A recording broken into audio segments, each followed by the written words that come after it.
Coucou! Dia tonga soa atao amin'ny fandarana Jeanne Forêt Santé aty Canada indray ianao. Ny resahantsika anio zany dia ny lohateny mahakasika ny hoe ny aspect physique na ny hatsaran-tarehy sy ny hatsaram-bika ve mitondra fahombiazana eo amin'ny fiainana. Ho adiadintsika zany ny momban'izay resak'izay satria marina fa ny hatsaran-tarehy sy ny hatsaram-bika no hita ety ivelany, ka raha ohatra ka araky ny fikarohana dia miditra betsaka ao anatin'ny fahombiazan'ny olona iray ny hatsaram-bika sy ny hatsaran-tarehy. Fikarohana izay mipetraka izay zavatra izay, indrindrandrindra zany aty amin'ny tany vaventy. Rehefa natao ny fikarohana tamin'ny ankabeazan'ireo ataontsika hoe mpanefoefo eran-tany ireo, dia ny akamaroany zany dia olona tsara tarehy sady tsara bika. Rehefa natao koa ny fikarohana zany ny amin'ny hoe resaka fahombiazana na eo amin'ny resaka artistika zany na eo amin'ny resaka hoe fiainana andavanandro na eo amin'ny hoe resaka fahazahoana asa sy ny sisa izany sy ny hoe situation ambony dia mahafatana bebe kokoa ny mpampiditra hiasa na ny mpanome contrat angamba ny olona izay manana endrika tsaratsara sy ny bika tsaratsara. Azo lazaina zany fa hoe ao anatin'ny lalàna ny fiainana izay zavatra izay satria voasarika amin'ny resaka zany aty ivelany zany raha ny hoe ny instinct primitifan'ny olombelona zany dia voasarika amin'izay resaka izay. Nefa marina zato isan-jato ve fa izay ihany no mitondra ny fahombiazan'ny olombelona iray. Ny valiny dia ny hoe ao anatin'ny ataontsika mitondra ny fahombiazana ny hatsarana ity ivelany ao anatiny, fa tsy mitondra ny ataontsika hoe zany hoe fahombiazana zato isan-jato, zany hoe tsy afaka hiteny hoe raha misy olona izay ataontsika hoe nireusira tamin'ny fiainany zany, ka olona izay manana aspect physique tsara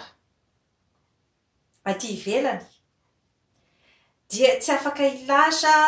isika zato isan-jato fa izay ihany no niditra tao anatin'ny atao hoe fahombiazana. Efa nazavaiko teto hoe inona ny atao hoe olona tafita amin'ny fiainana. Misy zavatra maro dia maro no nazavaiko tamin'izay zavatra izay. Miditra ao ny ataontsika hoe zany hoe ny resaka toe-panahy, miditra ao ny resaka faranita-tsaina ary miditra ao ihany koa ny resaka zany hoe aspect physique aty ivelany sy ny fahasalamana koa ara-batana koa ara-tsaina ary ara-panahy. Ka raisiko ohatra zao amin'izay resaka hoe fahombiazana izay dia ilay mpanefoefo izay efa niresahako teto foana ny anarany dia Ramatoa Oprah Winfrey. Izy mihitsy no niteny hoe izaho ozy izy dia tsy manana hatsarana aty ivelany,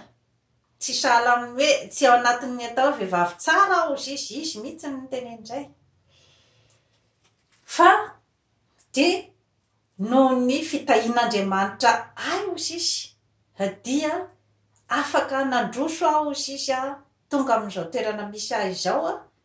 amin'ny alalan'ny talentako. Hojerevantsika kaiky zany ny momban'izay zavatra zay. Tsara fantatra fa ramatoa Oprah Winfrey dia ny asany mpanao gazety izy zany présentatrice amin'ny télévision. Izy zany no présentatrice mainty voalohany tao États-Unis tamin'izany andro zany. Mbola fotoana izay nampamaivay mihitsy zany ny ataontsika hoe resaka fanavakavaham-bolokoditra tao États-Unis. Izy no niditra voalohany zany tao amin'ny firesahana ao amin'ny télévision. Dia tamin'io fotoana io izy zany dia mbola tsy hoe ramatoa Oprah Winfrey amin'izao fotoana zao, satria amin'izao fotoana zao zany izy ataontsika hoe befa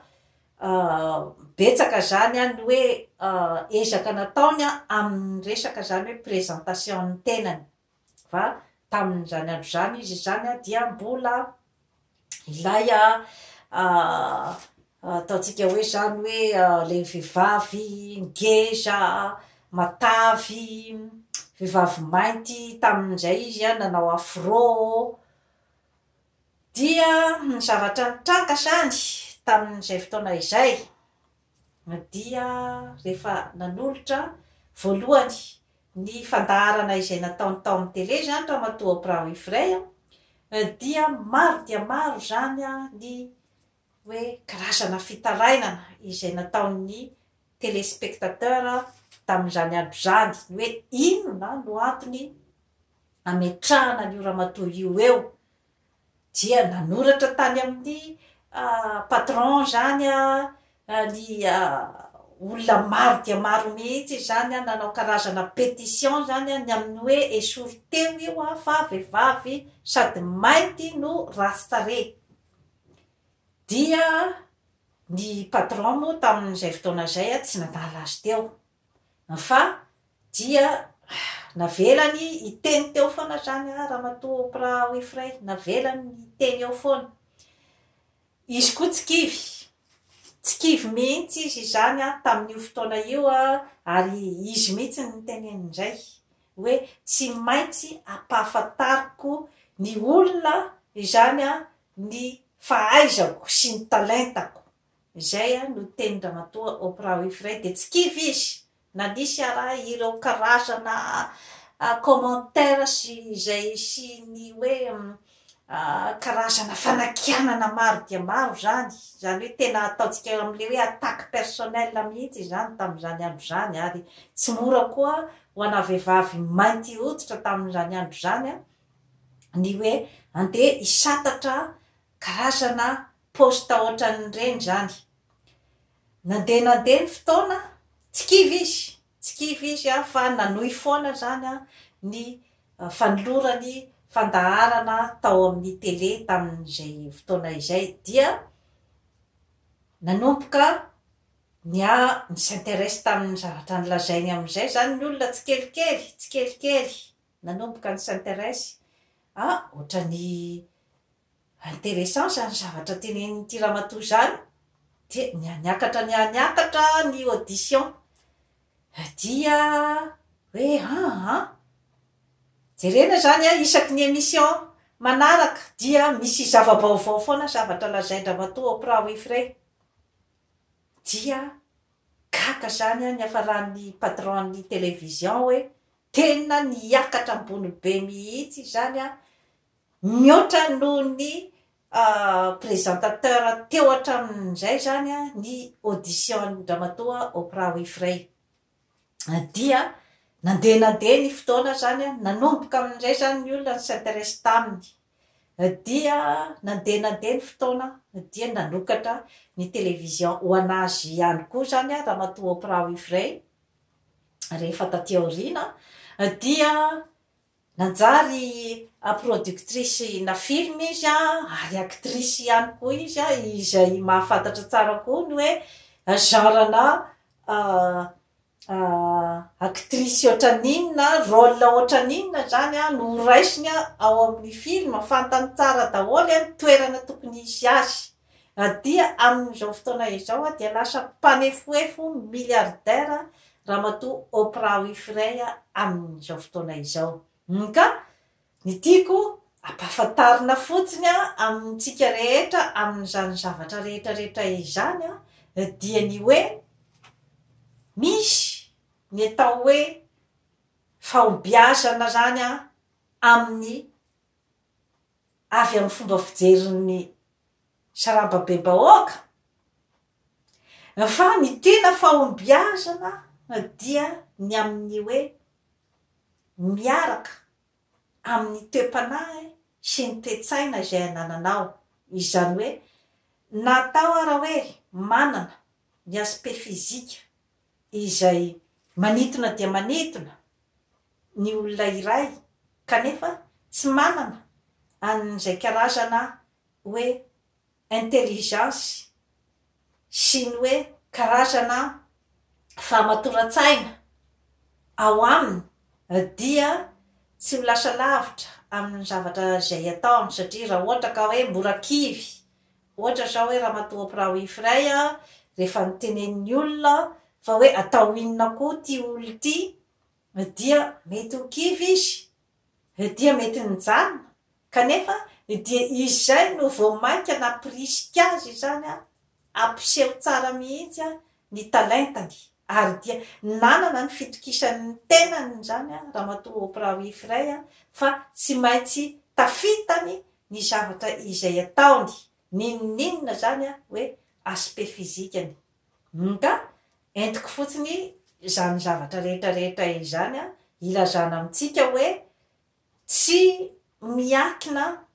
fotsiny amin'ny hatsaram-bika sy ny hatsaran-tarehy ny fahombiazana amin'ny fiainana tafiditra ao anatiny satria hoe raha ny mahasarika ny be sy ny maro na ataotsika hoe reny président any États-Unis reny ohatra dia matetika ry Bill Clinton mivady ry Barack Obama mivady reny dia hoe ao anatin'ny ataotsika zany hoe hatsaran-tarehy sy hatsaram-bika isany na tafitan'ny zareo zany tamin'ny toeran'ny président de la république raha araky ny hoe toe-tsaina amerikana izany tao anatin'izany Kennedy mivady fa tsy azo lazaina fa hoe izay fotsiny no nitondra an'ireo olona ireo teo amin'ny fahombiazana fa nanana ihany koa izy ny ataontsika hoe intelligence émotionnelle ny intelligence teo amin'ny fahaizana mampahalalana sy ny fahaiza miaina zany zavatra rehetrarehetra izany no nitondra ny ataontsika hoe fahombiazana zany tamin'ireo karazan'olona ireo ka isan'izany koa zany ny amin'ny hoe ataontsika hoe olona tsy de manana an'izay ataontsika hoe aspect fizika zay ohatra ry Serge Gainsbourg izay mpihira malaza frantsay tsy nanana an'izay hoe beauté fizika zay izy nefa dia tonga tamin'ny toerana ambony dia ambony teo amin'ny sehatra artistika fihirana zany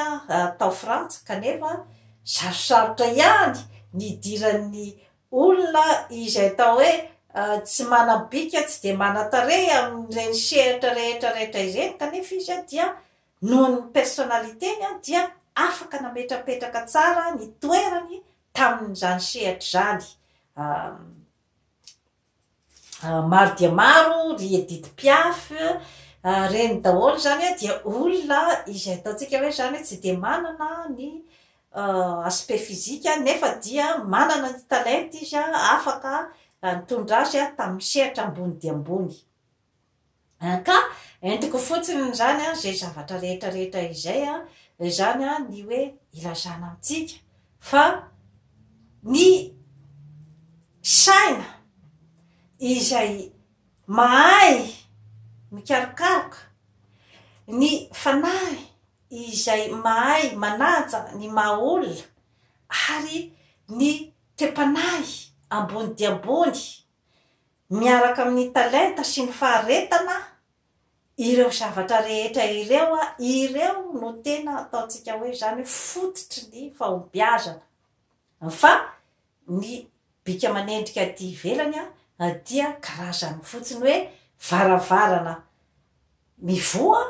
izay manampy tosika anireo zavatra rehetra izay ataontsika hoe miafina zany ka raha ohatra ka eo amin'ny sehitry ny ataontsika hoe zany hoe resaka fitondrana ohatra dia maro ny hoe ny tena servao mampandeha ohatra ny fitondrana iray raha miresaka ara-politika tsika zany dia olona hafa izay mety tsy manana an'izay karazana aspect fizika maniton'izay fa hoe apetraka eo zany ny président izay mety manitositona kokoa zay tsy midika fa hoe tsy manana ny karazana hoe resaka fahaizana mampalalana sy ny tepanahy tokony ananana izay hoe président apetraka eo tsy zay fa misy zany ny hoe manana bebe kokoa ny akinga-tsaina ao ambadikany dia iny no tena manoro hevitra azy dia ireny ataontsika hoe conseiller ireny zany ka karazana ihany koa hoe fiaraha-miasa satria samy manana ny talentany ka amin'ny fiainana zany dia maro ny karazan-javatra izay miseho fa hoe inona ny anananao inona ny any aminao dia izay anananao no entinao amin'ny tanjona izay tadiavinao satria raha ohatra ka toerana izay ilana atsara-tarehy sy atsara-bika no ilain'ny olona anankiray kanefa izy tsy de manana an'izay kanefa kosa manana ny saina maranitra sy ny tepanahy tokony ananana amin'izay dia tokony ho fantana hoe aiza ny toerana tokony isy azy apisy bebe kokoa ngamba ny fahombiazana dia raha ohatra ka manana ny bika manendrika izay tokony ho ilaina ny olona iray dia tsy hitako ny hoe inona no lesoka ny amin'ny hoe akariny sansiny amin'ny zavatra izay ataony kanefa kosa tsy afaka ilaza koa isika olombelona fa dia zato isan-jato koa nefa de tena tsy hanana olana ny olona izay manana bika amanendrika manitona satria eo ihany koa ny atao fialonana mety ihany koa hiteraka fialonana koa ho an'ny manodidina izay fananana an'izay karazana qualité izay ka eo foana no mipetraka ny hoe tsy maintsy manana ny toe-panahy sy ny toe-tsaina entina hananana ny ataontsika karazana humilité miaraka amin'izay hoe fanomezan'Andriamanitra ny amin'ny bika manendrika izay ny olona iray vao afaka tena hiroso satria raha ohatra ka tojo ny ataontsika hoe zany hoe karazana blocage amin'ny resaka fialonana sy ny sisa dia mety animba tanteraka ny fiainan'ny olona iray tsetsatsetsatra tsy aritra ihany tompoko lahy sy tompoko vavy fa dia ambava homana ampomeritreritra dia manaova abonnement amin'izany foresanty aty Canada fa hanatsara ny fiainanao. Bye bye.